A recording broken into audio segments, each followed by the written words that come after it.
All right, my next question, Pastor Steve says, what's your opinion on Christians remaining as teachers in the public school system? Okay, my opinion is this. If I was going to college and I was getting my teaching degree, I would by default go into the public school system. Just by default. God would have to tell me not to. And the reason is because of that's where the mission's at. If I want to reach people who don't know Jesus, that's where they're at. And the public school system is having a huge problem right now because they've got so many people who are involved in it that are messed up. And so, especially in the area of teaching, you've got an opportunity to go in and reach kids and make some differences in their life in a really dark place. And so that's the definition of mission. That's what we're here for. And so I could see situations where God might call me out of that and tell me to do something else. But, frankly, it's not something, it's something that obviously I would pray about before I did, because I pray about everything. But my default would be, that's where I'm going to go. That's where I can make a difference, and not that you can't do that in a private school or in other areas. But if you want to reach the most kids that are unreached, that's where they're at, and so that's basically what I would be doing. We have private school here, and we have a number of teachers who've gotten sick of what's going on in the public schools, and I totally understand that. If I was going into a public school as a teacher, I would understand that there would be a good chance I would get fired for doing some of the things that I would be doing. And I wouldn't necessarily just go along with, all their rules and regulations about what I can and can't say. And I try to be sensitive about that kind of stuff, but I would use that as much as possible to reach people for Jesus. The other thing that I would be looking at in that situation is the tendency for people to compromise. And so, any job situation is going to be a situation where you're getting pressure from people to conform to whatever their mindset is. And when you're in a situation like the public schools, you're usually involved with the school unions, the teachers' unions, and obviously you're involved with other teachers, and you're going to have a spine. You're going to have to be able to stand up and take the hits and take the slander and take all the garbage that would come your way. But that's the case in a missionary endeavor, no matter what we're talking about. That's what you see with Paul the Apostle going through towns and preaching about Jesus. And so you have to understand what you're getting into. And again, when you're just comparing it to be to somebody who's in missionary work, going and sharing the gospel with people and influencing them for Jesus, not everybody is called to that. And so it's something that you have to be, prayed up about, and you have to be going into it. But, as far as I'm concerned, if I had a teaching credential, I would be in the public schools. And if God told me to go out, I would pray about that, make sure that was really His will, and then I would be obedient to Him in those things. We're here to reach Jesus, or reach people for Jesus. Jesus is already reached; he's in heaven, and so He didn't need to be reached. But we need to be reaching people for Jesus, and I can't. This is one of the few places in our country that's really deep and dark and getting pretty messed up. And it's a good place for the light to be shining. Politics is another one of those areas. It's like I don't have a political bent in the sense of wanting to run for office and that kind of stuff. But we need people who love Jesus who will run for office, so that we can get some of these yahoos out of there who are frankly wrecking the country. You hear that, YouTube?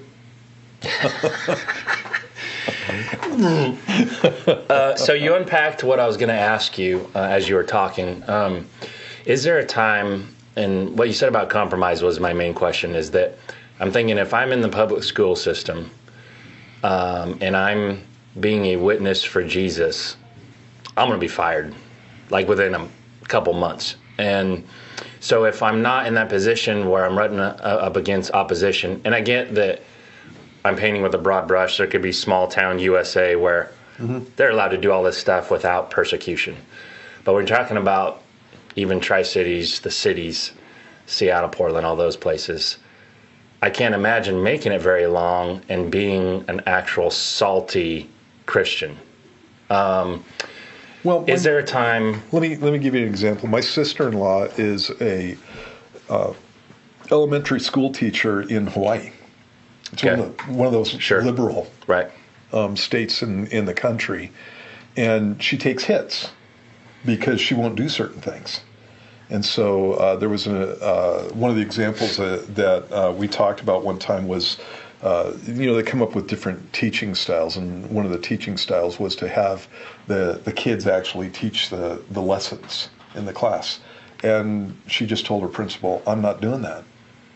And the principal said, "Well, if you don't do that, then you're going to get a bad review, and you're not going to get a pay hike next time around."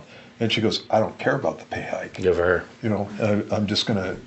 I'm the teacher." Yeah. And she was teaching a kindergarten class at that point. It's just like, seriously, you want kindergartners to teach the lessons and that kind of thing. And so you have that kind of pressure, and she gets to minister to the kids all the time. And, right. And a lot of times, as far as the rules go, the kids have to ask the questions, but conversations are easily steered in that direction. I mean, if you're a history teacher, you're going through and talking about American history, I would just be talking about American history. And I would specifically bring up the fact that these guys, go through and teach on the Declaration of Independence. And, you have the creator who gave us inalienable rights. They don't come from the government, that whole thing. And, you start a discussion and go, what's the difference between what they thought back then and what people think now, in the Democratic Party, YouTube. This is not going to air. And so, it would be an easy. I would just be looking for creative ways to steer the discussion. Do you think that people are doing that? Well, I know people that are doing that. Okay. Like I said, my sister-in-law. Yeah.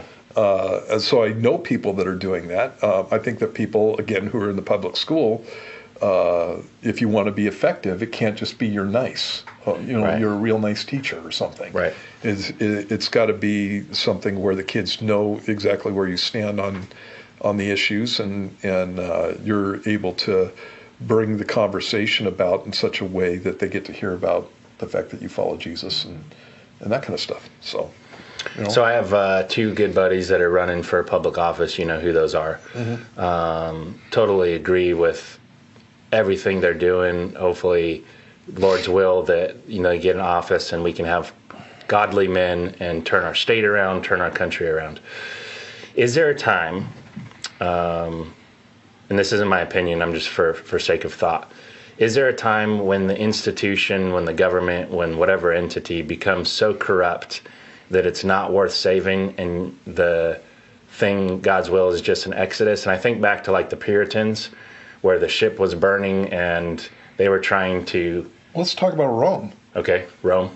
So the Christians didn't stop witnessing. Right. Even though Rome fell. It fell apart, it was corrupt, it was messed up on all kinds of levels. And what you have is you have a witness of the church that spans obviously from the 100s all the way up until the 600s when Rome fell, and goes beyond that into the Middle Ages, and it was actually the seat of learning throughout the Middle Ages, and so you have schools that were run by monks, where they kept learning alive.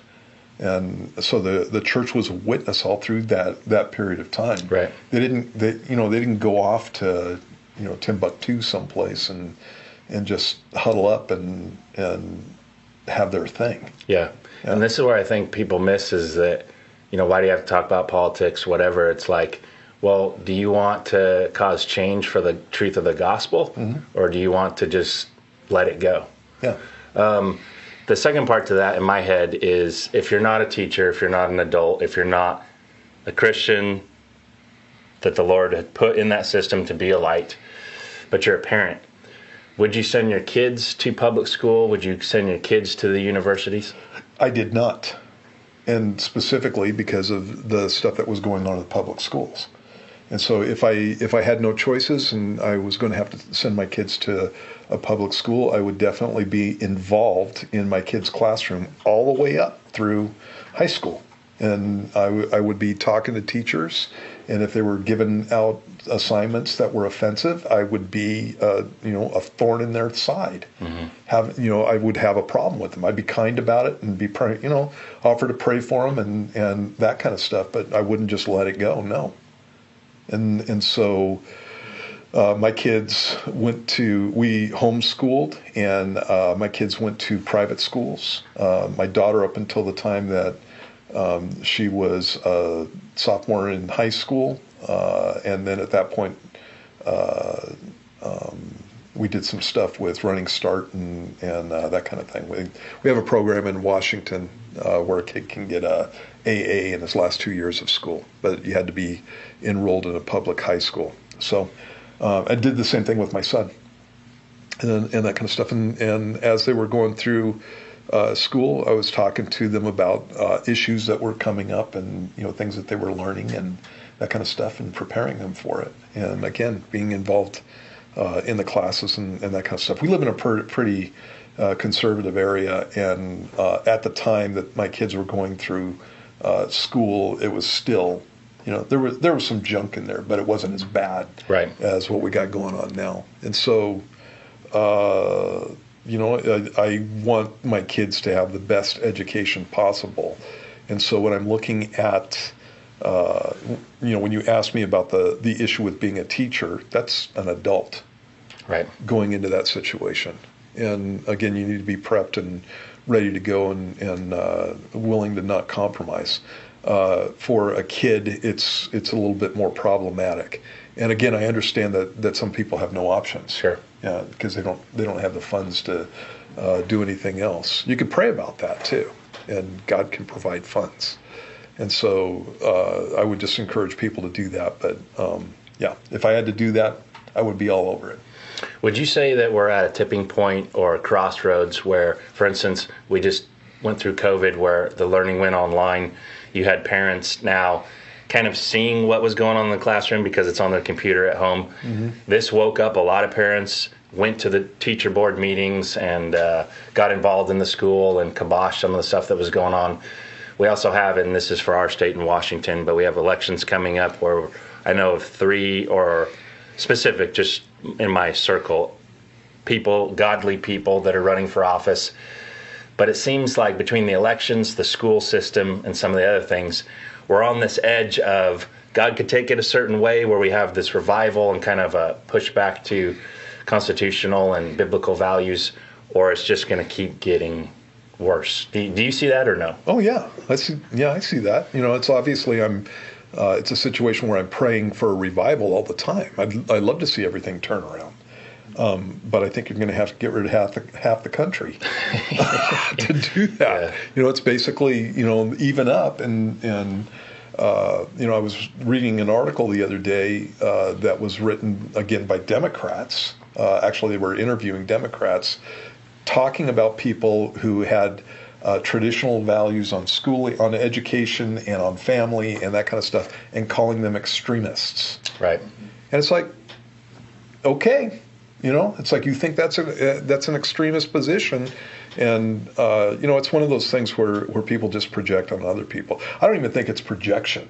I think it's just literally playing with words to try to make some person look awful when it's actually a situation where they have a normal, down-to-earth, common sense position on issues, and when the person who's doing the accusing is actually the extremist. So.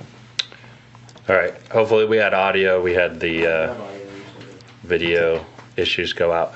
I saw my friend sent me this the other day. I'm trying to find it to quote it exactly, but it was the record low number of Americans say the Bible is a literal word of God, and this is from a recent Gallup survey that found that 20% said the book is literal, down from 24%. This is from 2017. And in the 1980s, it was twice as high. Yeah. Obviously, our culture is going downhill. The more, you can just watch the slide.